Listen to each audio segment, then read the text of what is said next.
Bonjour et bienvenue à tous au Clap de Fin, inauguré avec cette première vidéo centrée sur l'épisode 9 de la saison 8 de The Walking Dead, très chargé émotionnellement et de grande qualité.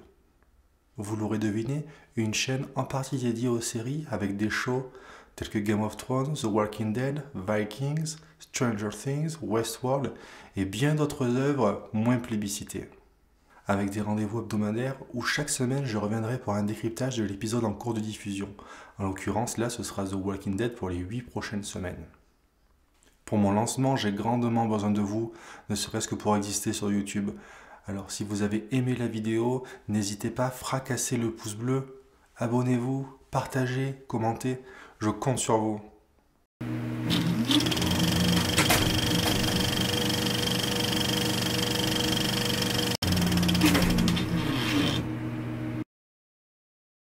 On retrouve un épisode rythmé par deux trames scénaristiques voire trop inégales, avec un flashback en tout début d'épisode et un flash-forward à la toute fin.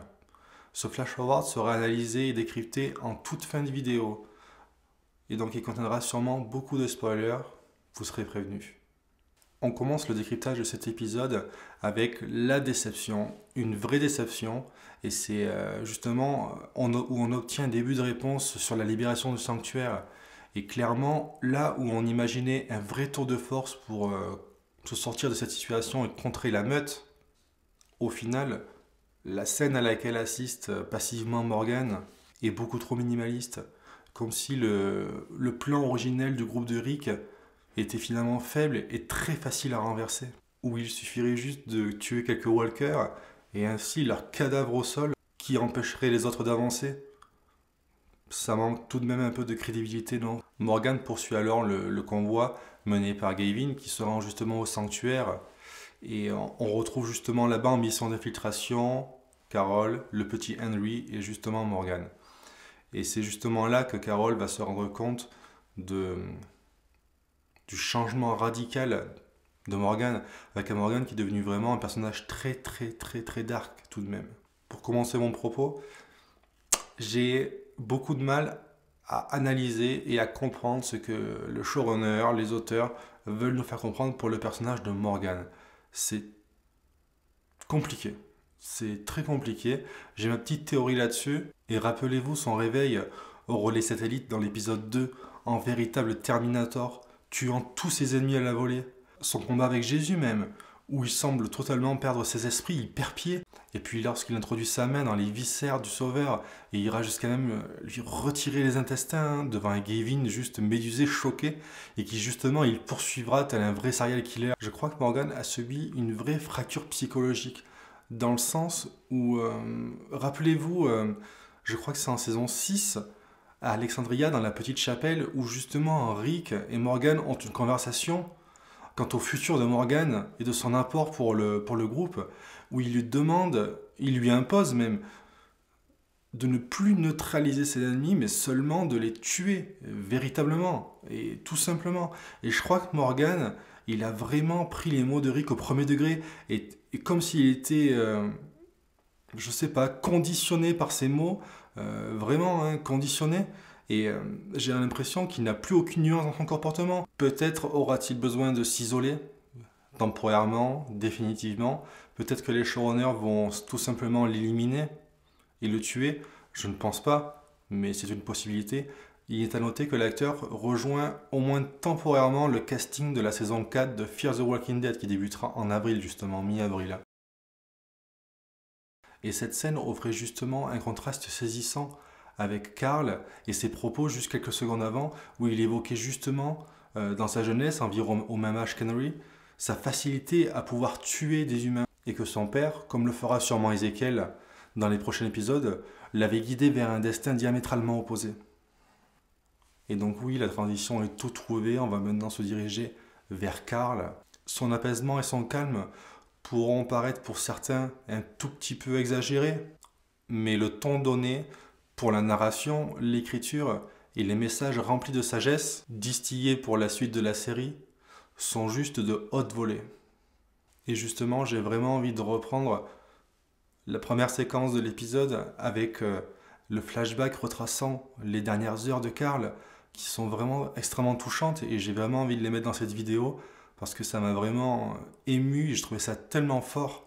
On retrace alors ses dernières heures, bien évidemment sa morsure, et je vous avouerai que j'ai fait un arrêt sur image sur la tête du Walker qui a justement mordu Carl. Je voulais absolument me persuader que Carl allait survivre et que c'était voilà, que le Walker en question, j'avais espéré discerner sur son visage les traits d'un humain déguisé en Walker justement, parce que vous savez que l'arrivée des Whisperers est pour très bientôt, saison 8, saison 9, on ne sait pas, on va voir, mais voilà, j'avais un énorme espoir et finalement non, ça ne sera pas ça du tout, donc toutes nos théories olé olé sont juste balayées à la fin de cet épisode.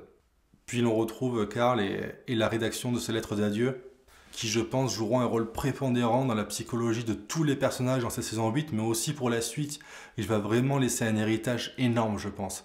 Et ces lettres vont toucher une très grande partie de nos personnages.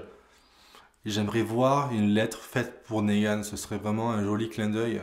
Quand on sait que, voilà, que Carl et Negan ont vraiment connu un début de trame très intéressante où voilà, leur relation n'aura pas été exploitée finalement. C'est une grande déception, mais on sait que Negan le tenait en très haute estime. Hein, et il voulait même en faire de lui un lieutenant pour le futur. Donc voilà, j'aimerais beaucoup retrouver une lettre pour Negan dans ce lot de lettres. Ce serait juste un clin d'œil énorme et je pense que ça pourrait grandement influencer Rick quant à sa perception sur Negan. On le retrouve avec Siddiq bien sûr et son installation dans les égouts.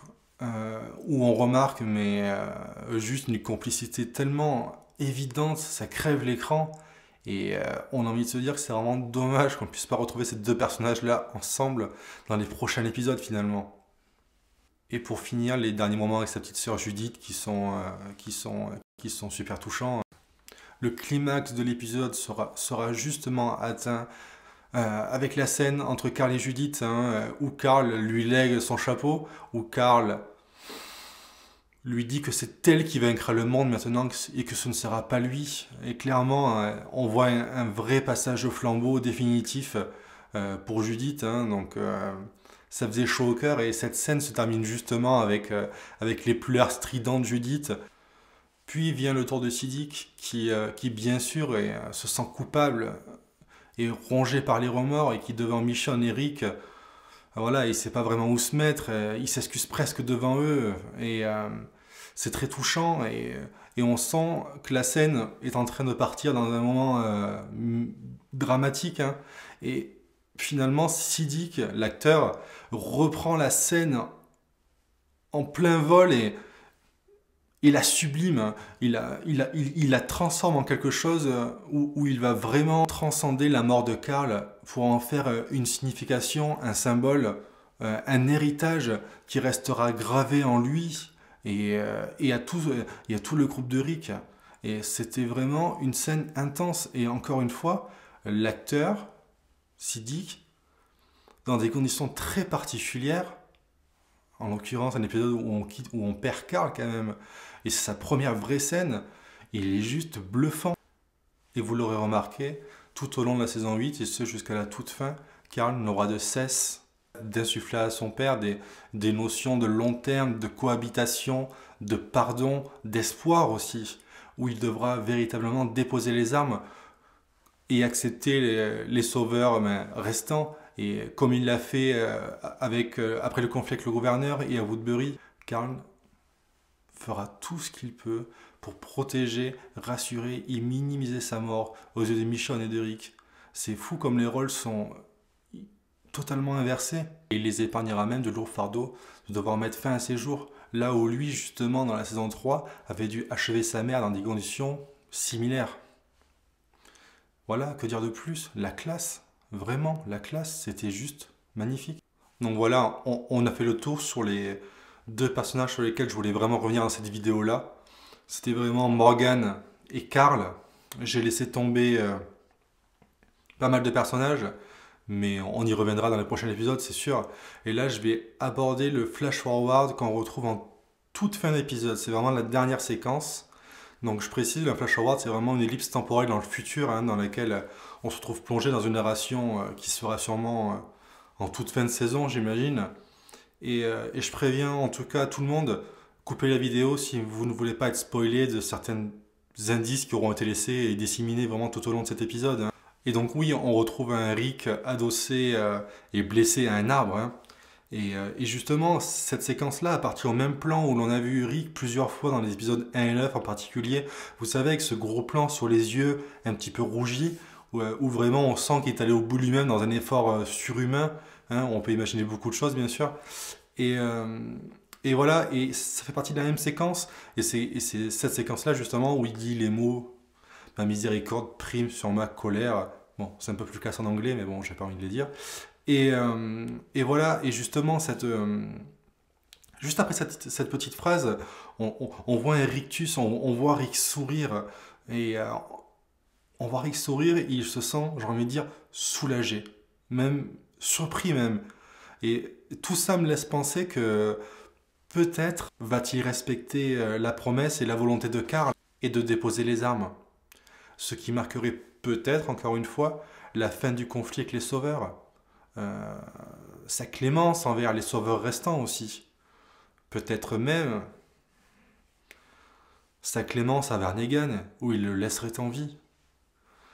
Sincèrement, vu ce qu'il a fait, je parle de Negan, au corps de Glenn, ça me paraissait totalement impossible et absurde qu'il survive à cette saison. Mais les indices sont là et sont présents, ou en tout cas ces indices-là, ils sont au moins là pour nous laisser un doute, parce que justement on retrouve Negan dans la vision de Karl, hein, en toute fin d'épisode. C'est un indice, certes, peut-être qu'il est seulement là pour pour nous donner la possibilité de douter. Et voilà, tous les éléments que j'ai cités précédemment vont rentrer en totale contradiction avec toutes les images qu'on a vues dans les différents trailers, où on voit vraiment un Rick et un Negan dans une lutte acharnée, où ils veulent vraiment mettre à mort leur adversaire, hein. Donc on a vraiment envie de savoir comment ça va se goupiller.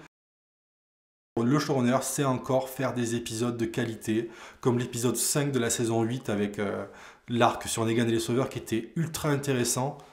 Cet épisode-là a été réussi, encore une fois, dans les cas extrêmes, comme là ça a été le cas. Ils savent faire, ils sont performants, ils savent encore écrire. Il y a peut-être un ou deux scénaristes qui se baladent sur le plateau qui savent faire du bon travail. Donc voilà, faut les privilégier, hein. Voilà, la nouvelle showrunner, on pense à elle bien sûr. La suite, ça va être quoi? Ça va être de la guéguerre. Et Walking Dead est vraiment, depuis seulement quelques saisons, est très mauvais dans les scènes d'action. La saison 8, partie 1, a été entachée par des erreurs de maladresse juste incroyables à ce niveau-là. Quand on pense que c'est un show qui est censé rassembler des millions de téléspectateurs, on se demande mais comment c'est possible d'avoir un niveau de qualité aussi bas dans des scènes d'action aussi basiques. Bon voilà, donc la suite, ça peut être ça encore, hein, donc voilà, donc Walking Dead n'est pas mort, faut s'accrocher, accrochez-vous, parce qu'il peut y avoir de la qualité, bien sûr, il y aura sur les 8 épisodes, il y en aura peut-être 2 ou 3 qui seront bien, les 5 autres seront mauvais, en même temps ça a toujours été le cas depuis le début de la série. Voilà, et nous on se retrouvera chaque semaine pour un nouvel épisode et un nouveau décryptage de The Walking Dead. Mais ma chaîne ne s'arrêtera pas qu'à ça. De belles surprises arriveront très prochainement, dans les prochains jours, prochaines semaines, prochains mois. Et avec un contenu très diversifié et j'espère très original et de qualité. Donc restez connectés. J'espère que vous pardonnerez mes erreurs de jeunesse. C'était ma première vidéo. Première fois que je me mets en scène devant la caméra. Je suis plus habitué à écrire, hein, donc transformer tout ça à l'oral et puis son image, c'est assez compliqué, hein. Donc voilà. Et donc je vous dis à très bientôt. Prenez soin de vous. Allez, salut!